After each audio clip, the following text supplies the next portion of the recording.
Great. Thank you, Heather. My name is Charles Alvarez, and I'm the Associate Director of Financial Research here at the CHI Association. I'm excited today to be hosting two great panelists to discuss the benefits and trends in factor investing. Given the current investment climate, and I do mean current, as of this morning, I'm sure you guys have seen what's going on in the market, it's more important than ever to stay informed and diversified. One quick note, for those of you who received the invite, I hope you got the opportunity to read the linked paper, which discussed factor-based categorization by Jonathan Ballinger from Alpha Core, one of our panelists today. Before I shift it over to the panelists, some of you may not be familiar with CHI, so I'll say a few words there. CHI is the global leader in alternative investment education. We have about 10,000 current charter holders in over 90 countries, over 30 vibrant chapters located around the world. In fact, we recently hosted a Brexit event in New York City that was very well attended, and it was very informational. Alternative investments as an asset group has been growing tremendously, or shall I say exponentially, to over 14 trillion. And with that growth, I think the importance of being educated in this field has become much more relevant.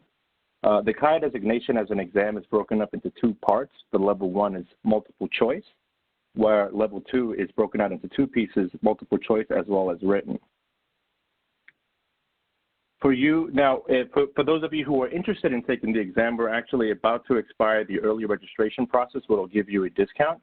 So if you're looking to do that, I would advise for you guys to do that right now. For some of you CFA folks out there, we're actually piloting a stacking program, which allows you to waive level 1 and go straight into level 2.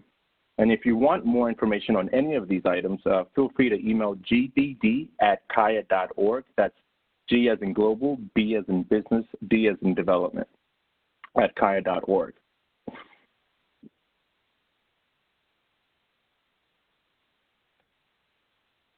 And lastly, for those of you who don't want to commit that much time and resources, we have an excellent program called the Fundamentals of Alternative Investments. It's about 20 hours self-paced course with 2 bonus modules, so 2 bonus hours.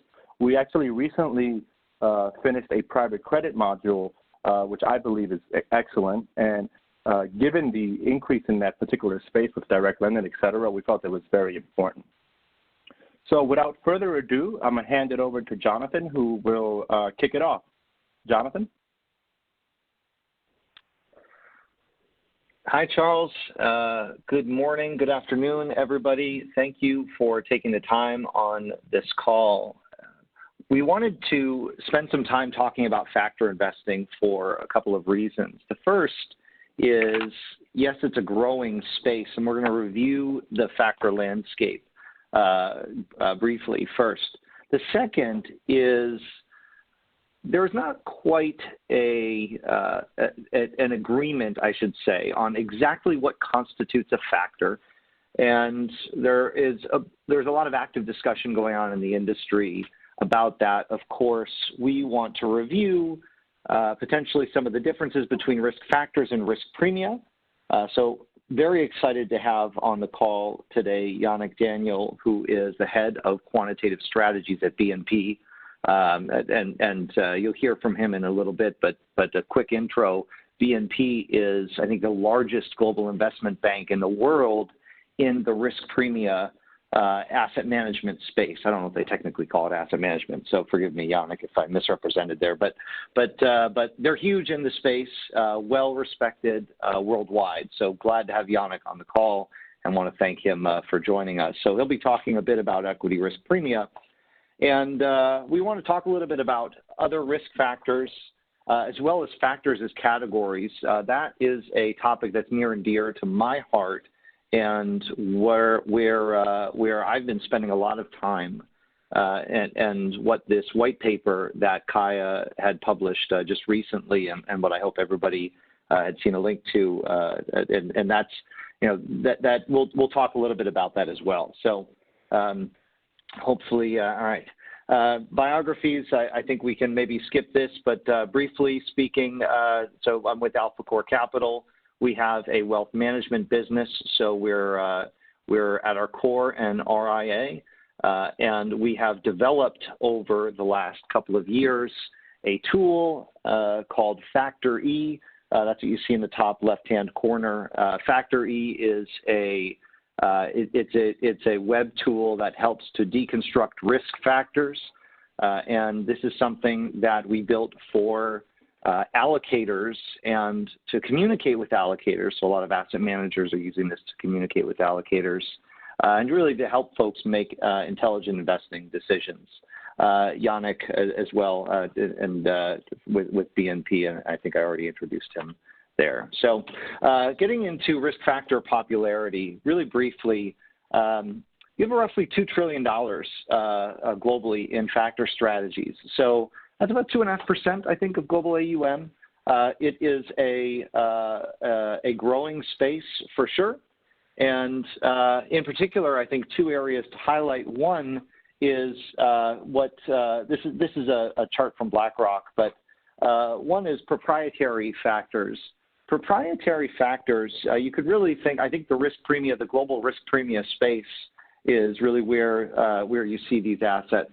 So these are banks like BNP that are offering risk factors, usually via total return swaps with institutional clients. And we're starting to see some of that now boil down into the retail space, into the fund space. Smart beta, everybody has been hearing about smart beta. I've seen a couple of different numbers. This particular, looks like this particular number has smart beta somewhere around $800 billion. I think that's about right. And that is a fast-growing segment of the market. And I think the major distinction between proprietary factors, what BlackRock calls, and smart beta, is that smart beta tends to be long only. So it tends to be sort of equity beta with a factor tilt. So you're kind of taking that tracking error in the form of factors, whereas proprietary factors tend to be market neutral, where you have pure exposure to the factor. So again, that varies from product to product, but just kind of generally speaking. The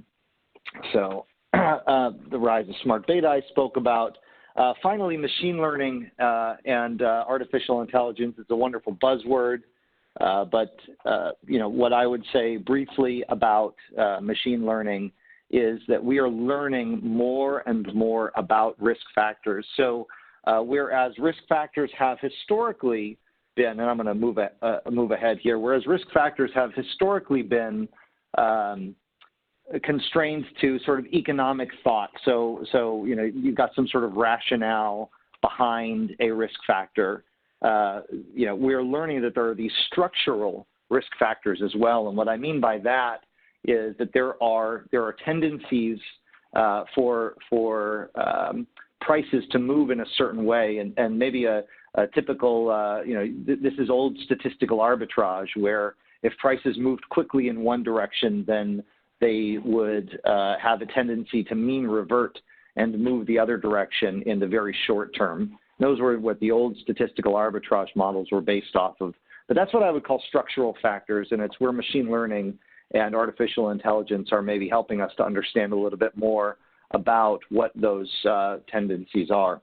So this slide is really meant to highlight where risk factors sit. Risk factors are a part of the market, right? They are sort of a common characteristic that is shared between assets that drive their returns. So that's generally the way that I think, and I think that most participants in the market think about risk factors, is that, hey, I'm trying to explain these shared characteristics. Causation and not correlation, right? So it's one thing to notice that assets might be correlated, but you need to have some sort of economic or structural rationale behind what's moving in order to maybe call it fairly a risk factor. Otherwise, you're not going to have that persistence that is that's so important. So what's key with a risk factor, and I should have bolded that, is that last bullet, is the persistence in a risk factor. So it's one thing to identify historically a risk factor, but that risk factor has to persist. In other words, that you need sort of what you might call serial correlation or autocorrelation, or the past needs to look like the future, if you will. Now, risk premia are a subset of risk factors, and I would say the one major difference in my mind, the way that, and I'd be interested, Yannick, your take on this as well. I'm looking forward to hearing from you here. But my one take on risk premia is that you have to have a positive expected return in order to call it a risk premia. So risk premia tends to be the investable and the invested risk factors. So how are risk factors used? Risk factors are used in a couple of different ways. One is risk management. And this is, hey, I want to understand, I want to understand what factors I have exposure to. And in fact, I took this snip from Factory. This is where I think the tool has helped our firm, at least it's why we built it, was so we could so that we could have smart risk management and allocate intelligently. Two is, and I kind of threw up an old-looking chart here on purpose, is style analysis. I think old-school style analysis was maybe sort of fama French, or hey, I want to just understand. I want to understand a return stream. And we've made some giant advances in data science over the last 5 years in terms of kind of what an individual computer or what cloud computing can do for style analysis. And so, so that's kind of an old term these days, but I would say we might see a comeback. It probably won't be called style analysis, but we'll probably see a comeback in the form of using risk factors to, using returns-based risk factors to identify the composition of returns. And this third piece, how are risk factors used, categorization, and this is where, this is, I think, a fascinating area, and it's something that we've got patent pending in a place, but we're interested in the ability to categorize investments based on the risk factors that they're exposed to. And I think there's some real potential there to sort of break out of the style box world and look at things maybe a little bit more purely. So that's how risk factors, I think, are generally used in the industry, and then me sort of imparting my biased view, I think we're moving in that categorization direction. Risk premia, this is my final slide, and then I'm going to turn it over to Yannick here. But risk premia are used to, again, this is investable, to measure alpha, right? So if I want to understand if a manager is actually delivering returns, I've got to look at those returns net of any sort of risk premia that they are providing, you know, on a consistent basis. So so rather than looking over, you know, how good is this manager relative to the S&P 500? It's, hey, how good is this manager relative to the S&P 500 plus value plus momentum? Because, you know, this manager is providing me exposure to value and momentum. So I really want to understand how much of this is skill and how much of this is style. Finally, secondly, premia tend to be used for direct investment, smart beta, right? So this is where you would, for example, get in touch with somebody like BNP or a bank, or buy an ETF and get exposure to these risk premia. And finally, risk premia are used because they're a subset of risk factors, are used as risk factors themselves. So that said, I wanted to turn this over to Yannick to talk a little bit more about the risk premia side of things. Hey, Jonathan, can you hear me? Yeah, just fine. Yeah, so I wanted to ask a question. So you mentioned Fama French, and factor research is nothing new. The implementation of factor investing is somewhat new, and you've kind of noted in the sort of growth in assets. Do you feel that the alpha opportunity within this particular strategy, or what we call the smart beta, has been arbitraged away, or do you believe that there's still a lot of opportunity there, given the explosion? You know, when you have a new strategy presented and other players go into the market because they see the opportunity, it kind of fades away. Do you feel that this particular space could be prone to that? Yeah, right. Heisen beta or Heisen, you know, the idea that as soon as we observe we observe the beta, it no longer makes us any money, right? You know, I am of the belief that that we still are, as investors, emotional, and I think we also have biases just as a whole. I don't think those things are changing. There are certain things, there are certain aspects that you know you can't make as much money. You know, liquidity has opened this up a little bit for more participants, and some of this has been carved away. But I think the positive expected return is still there, and that's been borne out. You know, I think people are always going to say times are changing, and that changes the opportunity set. But you know, I think and the you know, outside these last 5 or 6 months, which has been, and which has happened before, but you've seen a giant move in some factors, right? So you can say, hey, over the long term, if I look over 1 year, over 3 years, over 5 years, factors still work. Right. Okay. Thank you, Yannick. Good morning, afternoon, everyone. I understand there are different time zones. And thanks, Jonathan, for the very good introduction to this topic. So now I'm going to share with you a few thoughts about how to implement that, and also setting up the scene a bit more precisely. Because we are talking about fact investing for a while, you know, everyone is talking about it. The thing is that, again, is not new. Something it's been around for a long time. What, although, is the fact that now you can different type of factor quite efficiently, and if you think that there is quite a bigger difference between what you can access with a traditional manager, active manager.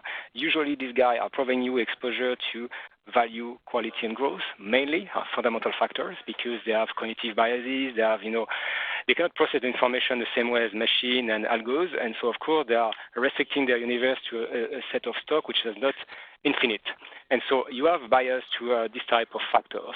The nice thing is that now, if you use the full decomposition of the equity portfolio risk matrix, as you can see on this slide, you have quite a lot of factors. So, Jonathan mentioned before, there was a risk factor, risk premia, and it's a very crucial difference, because all risk factors are not risk premia.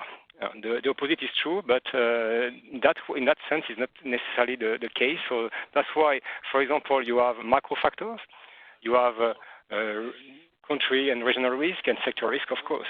If you look at macro factor, they are really necessarily, you know, very important factor in a portfolio. And most of the active manager, not all, but most of them, as you know, they are not necessarily making positive alpha over time, because precisely they are destructing most of their alpha, selection alpha, through implied macro bets. So they are not macro managers. So they not actually manage macro views. So that's why they are taking views on stocks. But I would say from the selection alpha, they get a negative alpha at the end, because they have some macro, I would say, implied bets. So the problem is that with this macro factor, they are risk factor, but are not necessarily risk premium. And if you invest in a portfolio of stock which is exposed to FX or Como risk or credit spread or inflation or GDP growth, you are not going to necessarily have a positive premium over time. So our research showed that, for example, if you look at all these factors over 10 years time history or more, most of them have a negative alpha. So that's why it's not buy and hold type of factors. You need to time, you need to have a macro view, and actually this is what macro are doing, because of course they have to time and they have to take bets on this macro side. So then you have sector and region. Of course, this is challenging as well, because you need to have macro views somehow, but also macroeconomic views on certain stocks, because it's between bottom up and top down, this type of factors.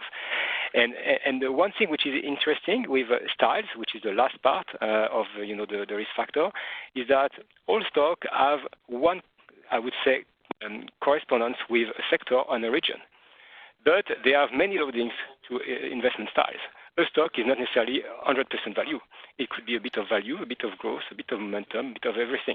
So that's why here you have more granularity in the composition of your risk matrix. And that's why it's very interesting to use these factors to articulate your views and to use that as Lego blocks, I would say, to build a portfolio which is more efficient. That's why the term smart beta has been used. I'm not a big fan of it, to be fair. I think they are not smart beta on one hand and a dumb beta on the other hand. The benchmark is not a dumb beta. It's just, I would say, market portfolio, which is supposed to reflect the market participants' view at any point of time. So this is not efficient, we know, but it's not necessarily dumb. It's momentum-driven, it's growth-driven. There are some biases, sector bets, and so on, but this is not necessarily a dumb view. But that's why you have, I would say, this approach, which is to say, okay, we have, I would say, another way to look at the market. We can decompose the market risk into subcomponents, and then you can focus on one or a few components to be more efficient. So that's for, I would say, the scene. Now, how you can, of course, use this factor in your portfolio. There are many things you can do, and actually, I will explain a bit what we see in the market.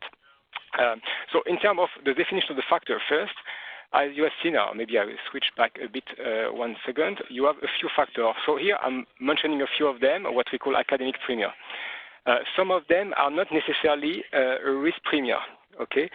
In the sense that Jonathan explained, you have to have a positive alpha, a positive skewness over time. Typically, size is a risk premium, but we consider it's more liquidity factor, because you can implement different type of factor on different type of market cap subset. And so the size effect, which is a famous pharma French factor, is not necessarily fall into the definition of a risk premium. The second thing is growth, which is also a very popular factor, which is usually used by people to, let's say, switch between value and growth, because it's a bit the opposite of value. Or some people trying to take advantage of both by using a gap approach. But typically, when value works, growth doesn't work, and the other way around. We have seen the US. You probably noticed that value is not working very well over the past few years. And growth is clearly dominant. We have seen that actually growth and momentum are the two dominant factors at the moment. It's largely driven by the fact that the benchmark itself, the S&P 500, is largely driven by tech companies or big companies which are very growth-driven. So value is not necessarily the best factor, because all these companies are quite expensive, I would say, compared to some others. So that's why here what you are focusing on is actually the factor which are true risk premia. And that's why what we call core factor here is that factor which are actually not only risk premia, which is the first feature, but they are very complementary with each other. I will explain what I mean by that. So here you have a matrix that shows you on the 2 dimensions, you have 2 axes. One axis is a fundamental versus empirical evidence. So we have factors which are more driven by fundamental metrics. Typically, value and quality are driven by metrics linked to balance sheet income statement of companies, while low volatility momentum are more linked to investor behaviors, cognitive biases, as we mentioned before, market dynamics. So that's why it's interesting, as you will see later on, to have both in your portfolio, because the market is not 100% fundamental, it's not 100% technical. Sometimes I switch between this and the other. And so that's why if you want to implement an efficient allocation across factor, either you have, I would say, a crystal ball, which is good. If you have one, you can borrow. I can borrow from you because I don't have one on my side. But if you can switch between, I would say, certain factor, that's the best way to do it. To factor rotation is the holy grail. The problem is that very few people are actually able to do that. And we see more and more people looking at multi-factor solutions. So the second axis is what I call the east-west axis, which is contrarian versus persistent factor. Actually, you can see it as more risk-on, risk-off type of axis. So you have a factor which are more defensive, which are actually, providing liquidity to the market, and the other one are more pro-cyclicals. And so in that case, you are most likely to perform during a market cycle, which is more, I would say, a trending cycle. Actually, when you see what happened recently, the market has been mainly driven by momentum, as we've seen. And to some extent, to quality, depending how you define quality. And again, we'll come back on that later on. So that's for, I would say, the core factors. And again, I'm not saying there are not only 4 factors. There are much more than that, but they are not necessarily all falling to definition of risk premium. Now, in terms of what you can do with these factors, so you can do a lot of things. For me, it's like a Lego construction. So you have different Lego blocks. And you can use the factor to articulate views, to, for example, to teach your portfolio to a certain premium, certain type of exposure. Typically, in terms of implementation, we see two types of approaches. The first one is overlay. So you have your portfolio. You don't want to touch your portfolio. You can just add an overlay exposure using some factor fields, to somehow to modify your exposure of your portfolio, but without having any reshuffle, any selling, any security, any position. Or you have, I would say, a pure play on the factor, which is basically to let's say invest in a liquid alternative, portfolio of factors. And then between the two, you have other applications which are more, I would say, portfolio construction or strategic, allocation. You can use the factor as a benchmark or to project your exposure to see if you are exposed to this factor or this other factor, to articulate somehow your risk budgeting. Or you can redesign your portfolio using, I would say, a new type of matrix decomposition of your risk, which is this factor decomposition. Usually people tend to articulate their risk decomposition using sectors and geographies, so the traditional metrics. As I said, it's not bad. The problem is that in terms of clustering of risk, no, we see more and more, I would say, value to look at factor risk than traditional, I would say, decomposition, because precisely you have only a bijection, so one correspondence with a stock, with a sector in a country. And the factor actually are much more granular to to articulate the risk budgeting. So in terms of how you can build a factor portfolio, as I said, we see more and more appetite toward the multi-factor approaches for the simple reason that it's challenging again to have a view on specific factor at a specific point of time. So factor rotation is not easy. We see more, I would say, implementation in a discretionary PM, for example, from private banks, which have model portfolios, and they use ETF exposure on certain factors to tilt or to take bets on for a short period of time. Now, if you have a more long-term approach and you want to have, let's say, a more buy and hold approach on this factor investing approach, the idea is to mix, to blend, to combine all these factors in one portfolio. But of course, the idea is to be a bit smarter than just having them equally weighted. So that's why the main objective is to capture premium, so something which is quite obvious, with, I would say, less constraint capacity as you can. So that's why we remove the size factor here from the equation. And precisely, you limit your exposure to unwanted, factors. So precisely size to avoid the size effect and also the market risk. And I can touch upon that if you're interested how to do that. In terms of definition of the factor, it's interesting because you have many ways to define a factor. You have the traditional route using the academic literature, quite a lot of research on all these factors. We mentioned before French, 1992. So there are quite a lot of papers, Carhart and so on. The problem is that, so the literature is abundant. The problem is that some of these papers have been written quite a long time ago, or there are some new, I would say, version of them. But the thing is that, no, there is a lot of information, a lot of criteria you can use. So on our side, we have used, I would say, a slightly different approach than the traditional metrics to define factor. But again, the idea is to balance the number of the descriptors you use in your definition of your factor with the, I would say, the significance of each of them. Because you may be tempted to use quite a lot of descriptors, but you have a lot of noise in your factor definition in that case. The other way around will be to say, okay, I'm using one metric, for example, price to book, as in French. The problem is that you are just relying on one descriptor. And so it may be a good descriptor, it may be necessarily working well in different market conditions.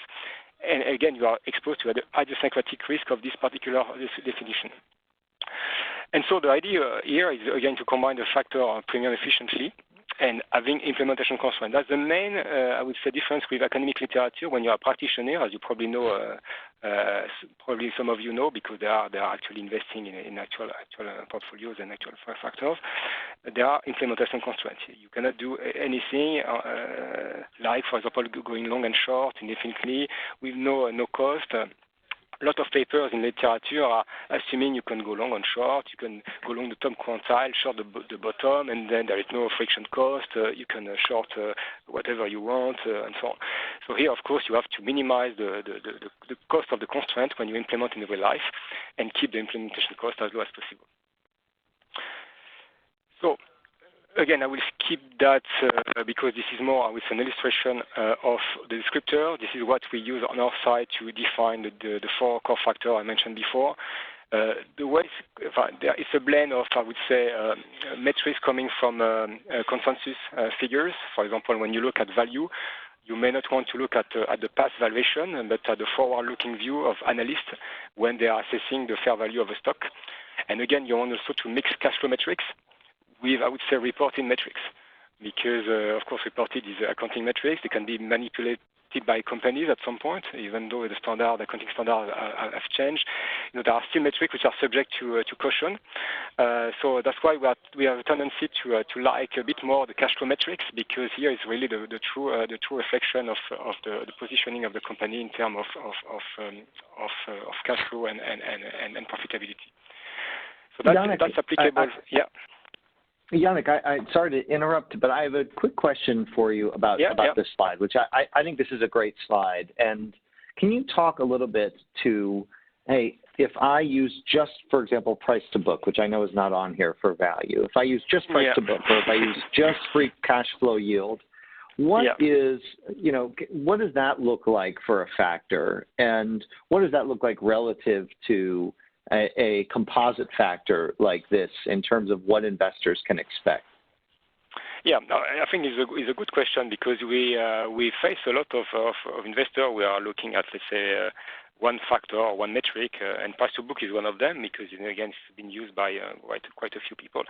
So I'm not saying price to book is a bad descriptor. I'm just saying that it's not the only one, first, and it's not necessarily the one which is working in all market conditions across the board. Because, of course, here you may be tempted to overfit and to say, okay, I will select the best descriptor for a given period, for a given geography. What we have done is not that, of course, is to say, okay, what is the most stable set of descriptor you can imagine to define your factor? And so you basically do the other way around. So you start from, I would say, the observation. You say, okay, I'll take a list of all the descriptors that I can put in the category of value descriptors, and the same for all, actually. And then I will be looking at different metrics to define my set of descriptors. I will be running a clustering analysis first. So I will try and bucket them into categories. I will say, okay, this, for example, this price to book is fall into a category which is a cluster number one, because the correlation, or actually the Euclidean distances, and if you look at clustering analysis, you look at the Euclidean distances between the different portfolio of stock which are reflecting your descriptor. I'm grouping them into different clusters, and so if the distances are short, basically it means that they are belonging to the same category of descriptor. So what we have done is actually to create this group of clusters, and then looking at different periods and different geographies and different metrics, for example, the turnover, the volatility, the distribution of the quantiles, the information ratio for both the long and the short leg. And so taking all this information together across the board, we have decided, for example, that price to book it was not necessarily the best descriptor to use for defining value. Because if you use this one, you may not necessarily having, say, a lot of information. Maybe you could have a lower turnover, yes, but for example, if you look at Japan, if you look at US, if you look at Europe, it's not necessarily providing you with the best trade-off between, I would say, the alpha you are trying to chase, because at the end of the day, all this game is about to extract alpha and risk premium, versus the risk you are taking, actually the model risk somehow to model your alpha. So that's why at the end of the day, we end up with this selection of core descriptors for the factors.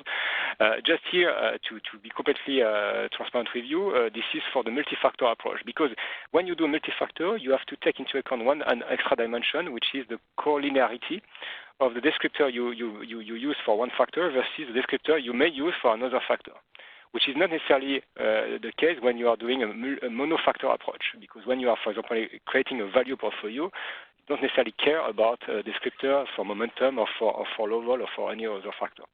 But when you are blending all these factors, you want to mitigate the risk of having a high collinearity across the descriptor. That's why for the monofactor version, we have actually 12 descriptors. Here you see 9, because we are removing one in each, except for low vol, because low vol is just historical vol, from the logarithm of this. So that's why here you can remove one, because it's only one. But for all the rest, you are actually taking out the one which is most correlated or have the highest correlation with the other descriptors. But at the end, the story is whatever you use as the descriptor, what you do at the end is basically to create a set of scores. So you will score every stock in the universe you are considering based on the level of loading, of attractiveness, of sensitivity of this factor versus the descriptor you've used. So that's I would say the starting point. And then what you do is that you are going to build your multi-factor portfolio based on the score. I spare you all the details. You are using a Z-score methodology, so you are normalizing, you are Windsorizing, and so that you eliminate the outliers and so on.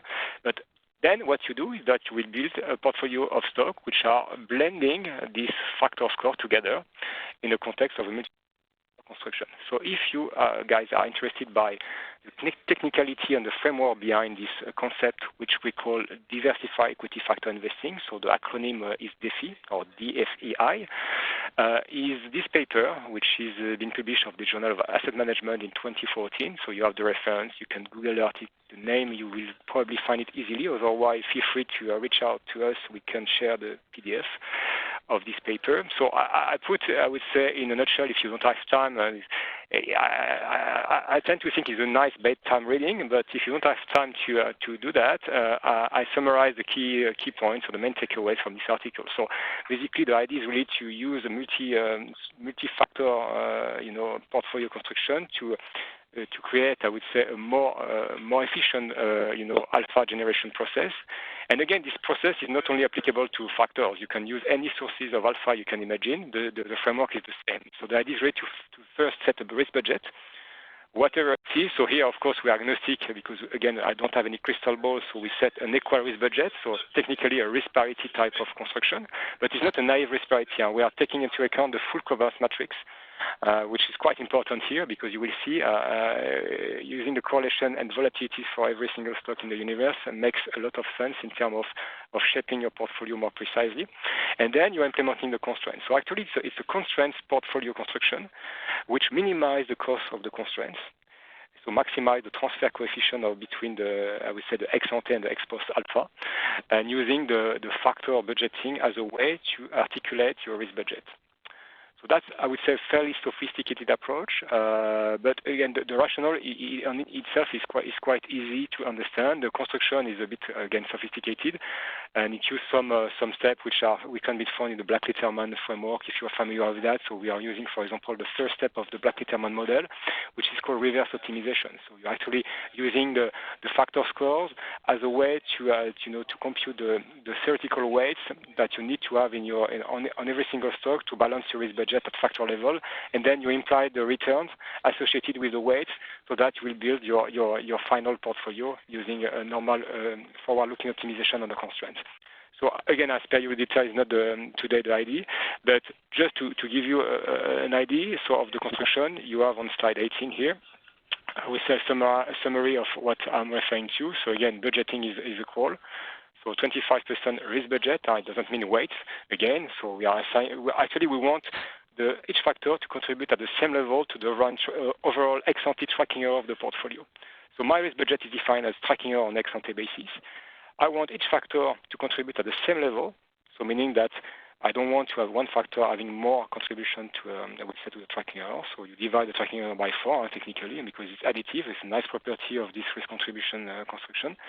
And then you are gonna, solve for the weights on each single stock, so that you have this contribution at factor level, given the sensitivity of each stock to the factor, and given the constraint you have implemented on the right-hand side.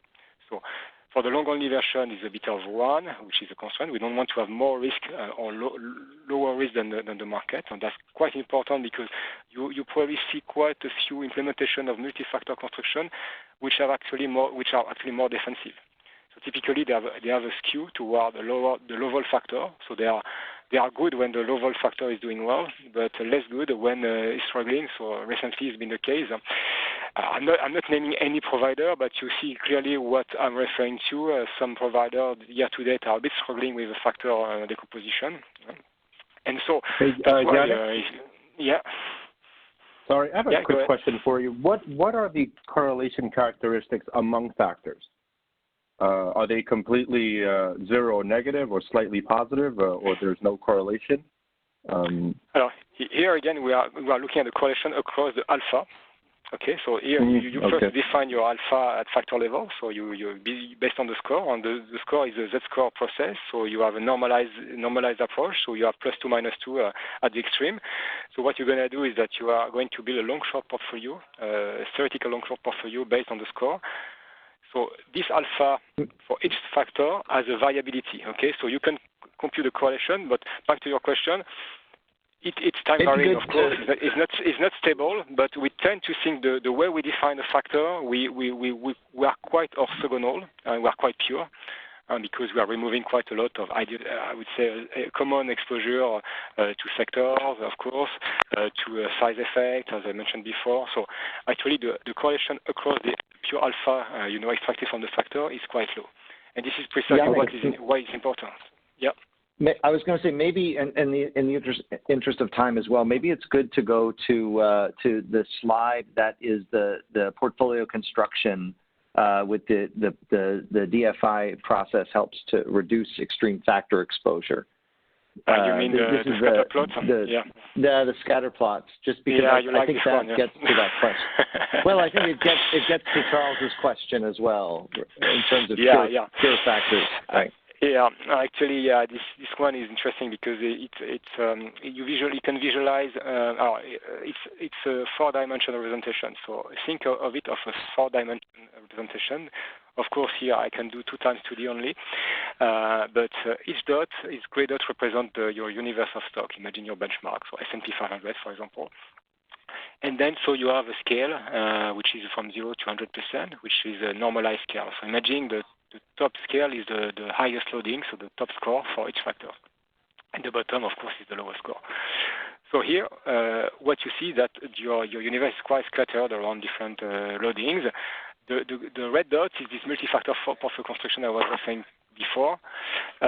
So the idea is really to move the scatter of dots toward the top right-hand corner, but not completely skewed to the top right-hand corner. Because here you have to understand that if, for example, you do a pure value portfolio, so you will be basically on the top quantile of the value, factor. So on the left-hand side of the left chart, you have value and momentum. You will be on the top boundary. Okay, so between, let's say, 75-100%.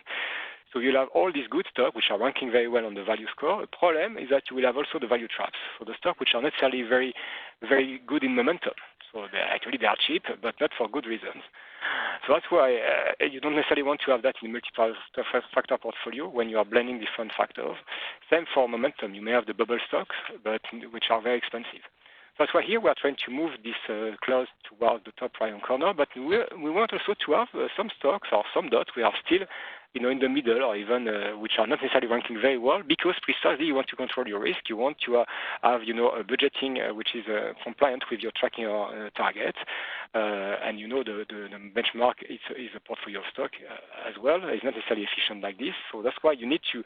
Usually people have benchmarks, so they want to stay within certain boundaries versus their benchmark. So that's why you need to have this approach to budget your risk, and to look at the correlation of every single stock versus first, of course, the benchmark, but also versus the other factors, loadings. And that's why you have, for me, it's important to use the decomposition of the stock level versus just a linear portfolio of factor indices or factor ETF, for example. You may say, okay, I'm doing the same thing using a blend of 4 ETFs and just computing a risk parity of the 4 ETFs.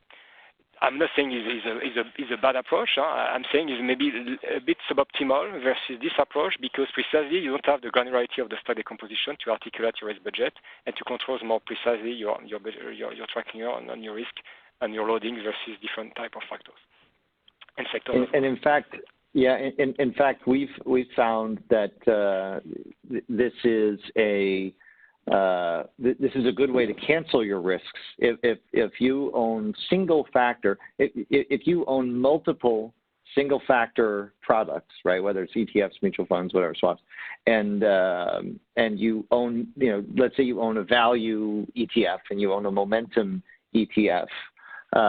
This is actually a very good way to cancel out your factor exposures. And so, I think Yannick is being a little bit kind when he says, hey, this is suboptimal, but it truly is, you're using more risk, more of the risk budget than you need to when you build portfolios using single factor, at least that through the research we found. Is that fair, Yannick? Yeah, exactly. So, in interest of time, I will skip the last slide, and then we'll hand over to you, Jonathan, for the last part. Yeah, I think this is it. Well, yeah, and I think this is getting to the idea, where Yannick sort of went through a process of building a multi-factor portfolio. And the way that from an allocator standpoint, so I think some folks on the call are in asset management, but some are also allocators. So if I'm sitting on the other side of that, where I'm sort of a consumer of the products, and I want to understand this, there are two ways that I can get a sense of what factors I'm getting exposed to. Because, to Yannick, to your point, there are lots of different ways that you can build factor portfolios. There's single factor portfolios, multi-factor, and even within each individual factor, you mentioned you can use, for example, for value, you can use price to book, you can use price to cash flow, EV to EBITDA, right? The list goes on and on. And so that method is, if I'm going to look at that, I need some sort of holdings-based method to identify the risk factors. So what that means, if I'm an allocator, I need to understand the underlying holdings of every product that I own, which, again, consumes the characteristics of those holdings. So if I own an ETF or a hedge fund or a mutual fund, I'm looking at the underlying investments, the holdings inside those funds, to build a holdings-based understanding of risk factors. The other way that, let me see if I can, there we go. The other way would be returns-based, where let's say I don't have access to the underlying holdings. Maybe I don't get the holdings frequently. Maybe there are derivatives involved. Maybe there are shorts and I can't see the shorts. I can see the longs but not the shorts. If I want to get a good understanding, I can use returns-based analysis to identify the return stream of the product. I can apply some statistical methods to identify the risk factors. And so whereas holdings-based is point in time, returns-based requires time series data. So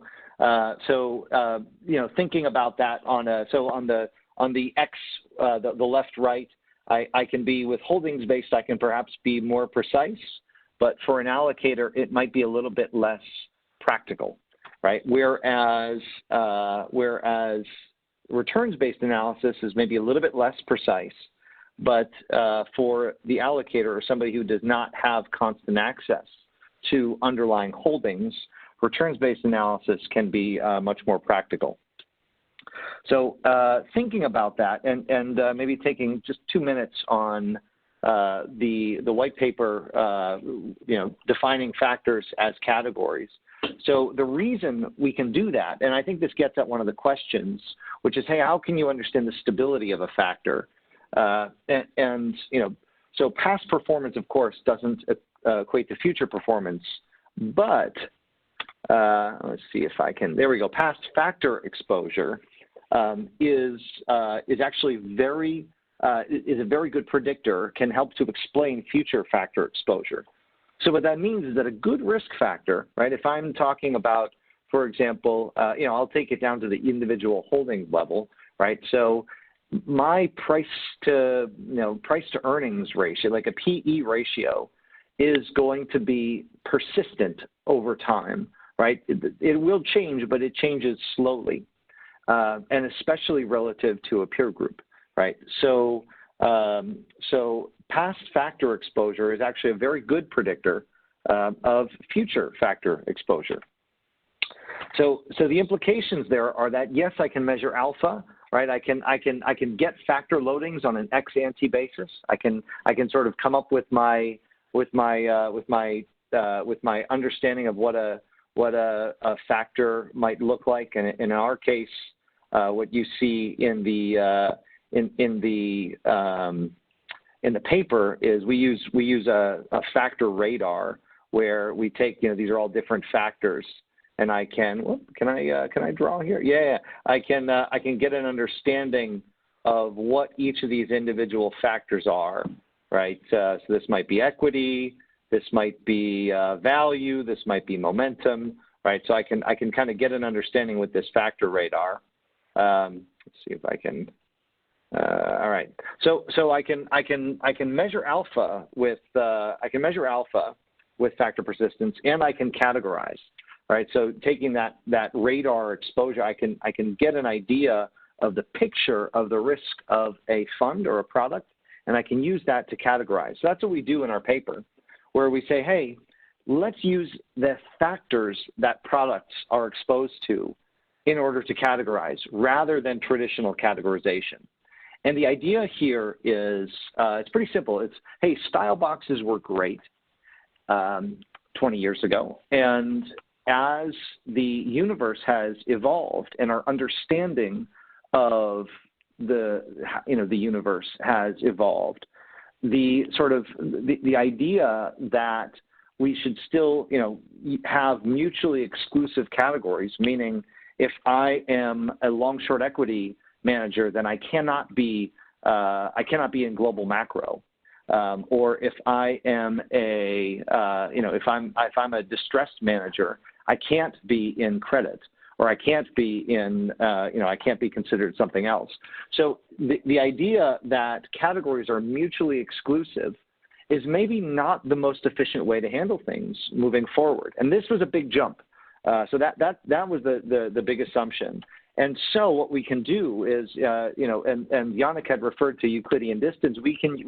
In this paper we do something similar, although we apply it we apply that framework to products, where we say, okay, what factors are products exposed to, right? So taking that example of a factor radar, I'm going to draw a bigger factor radar here. Hey, Jonathan? But taking this, yes, yeah. Sorry, so we did have a few questions that come in, so I wanted to get some time for them. So we have about 4 minutes left. We potentially may go over 5 minutes or so if our audience will bear with us, but just wanted to give you a heads up to. Oh, good. I'll move quickly through the end of this. I think I've got one more slide here, so I'll fly through this. The idea being, if I have a factor radar that looks like this, I want to find other products that have similar looking factor radars. So that's really that's the essence of this paper. And we created Factor E, which we're happy to give if somebody wants to on the call wants a trial to Factory. We're happy to do that for the Kaya members and participants of the call. So feel free to get in touch with us after, and you're welcome to try using the tool. But this tool helps us to view this factor exposure. And last, this is a spoiler alert, I guess, for the paper itself. But we find that dynamic categorization, in most cases, it's not 100% of the time, but a vast majority of the time, dynamic categorization is more effective than traditional categorization, sort of style box type categorization. So that's it. That was sort of the prepared remarks here. Factor investing is growing quickly in lots of different ways to use factors, whether you're investing or whether you're helping to use factors in your investment process. So maybe I'll stop there, Charles. Oh, thank you. So thank you guys. It's been very informative. One question that came across, and I'm curious myself, and this could go to either of you. Has there been any research on your part with fixed income factors, right? A lot of the times what we've been seeing is a focus in the equity component, but has there been any headway on your end or at BNP in looking at fixed income factors and kind of tilting portfolios with that research? And Jonathan, you can go first. Well, I'll say yes. There are, and I'm sure Yannick will talk to this. There's less data, which is why I think in the academic space and why this is filtered into practitioners too. You got less data on fixed income than you do with equity data, and so that's part of it. Part of it has to do with standardization of the factors themselves, but there are factors for sure. There are fewer premia in fixed income, and maybe I'll pause there because I know Yannick, you probably your team has done some work on there as well. Yeah, the thing is that as you said, you can implement factor approaches on the fixed income and especially on the credit side. The problem we see is more an implementation issue because, liquidity is not the same if you are looking at on-the-run, off-the-run issues. If you look at the cash market, which is, of course, very challenging in a systematic way. So that's why we are considering CDS markets or synthetic market to get exposure to single names. Again, liquidity may be an issue in some certain markets.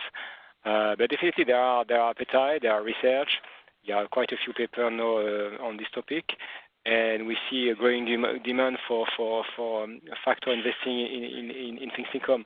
No, I would say in terms because we are doing systematic strategy, and this is the name of the game. And when you're in factor investing, you need actually a human manager to do it.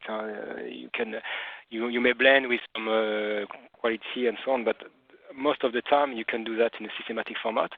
And the challenge is more on I would say, actually on the training side and the implementation side.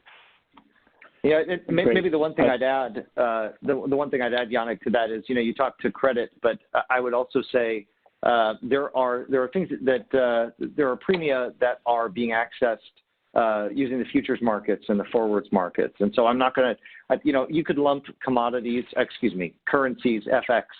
You can lump currencies in with fixed income potentially a little bit. In that case, but in that case, the factors are clearly not the same because in the common market, the granularity of the market is much lower. You have a few sectors only. Actually, it's a term structure market, so it's a curve market. Same FX is different because you have long and short position versus against different currencies, so it's a different animal. But if you want to transpose the framework we have mentioned before on equity, the natural application is on the credit market. But the thing is that in that case, it's more implementation problem than anything else. And also you have, as you said, some quality issues if you want to do some back in the past. Quality of the data is not equal across different markets. The depth of the history is again not the same. So you may not necessarily have a significant, result, statistically significant result if you are looking at backtesting, for example. Mm-hmm. The last question we have is about factor stability, and specifically the question, and I think it's a very interesting question, is certain factors work in certain regimes, and so how do you look at these factors to see for a trigger to rebalance a portfolio? Is there a way to do that? Is there been some research on your end to do that? So one is, how do you define factor stability, and then are there triggers to help you switch certain factors into regime? In other words, this is factor timing, right? Yeah. So I can answer on that one if you want. So factor stability, precisely, it comes down to the definition of a factor. So as we mentioned, it's very key to have a proper definition of factor, which is not a definition just linked to a particular market condition. So you want to have a definition of a factor which is structural enough so that you go through different market cycles with a high stability of your alpha generation for this factor. But again, this is time varying. I'm not saying all factors are making money every time. That's why it's key to have a blend, to have a way to combine them. I'm not saying that timing is the best way to do it. Timing is challenging again. If you want to time, you are taking an extra risk. You have, of course, an extra degree of liberty in your allocation. So that's why we tend to think about risk budgeting more than timing. So if you risk budget early and if you allocate based on certain objectives and constraints, that's better than trying to time and to be in and out because that's probably if you are good enough, you can make more money, but on average, we see people are struggling to make money on factor timing. Okay. So that's all the time we have. I want to thank our panelists. For those of you who asked about the publications that were mentioned, we will be sending out an email with this virtual chapter event, as well as a link to the publications to air, and also the publications that were mentioned. We'll do you guys the favor and find the PDFs and link it as well. And Jonathan, do you have any closing remarks, or are we all set? No, I'd say I just echo, Charles. Thank you everybody for joining us on the call. If you're interested in learning more about any of this information, whether it's Factory, the web tool, whether it's getting more information on risk premia, Yannick and his team have done some substantial research there. Clearly, feel free to reach out to us, and hopefully, Charles, you'll provide that to folks after the call.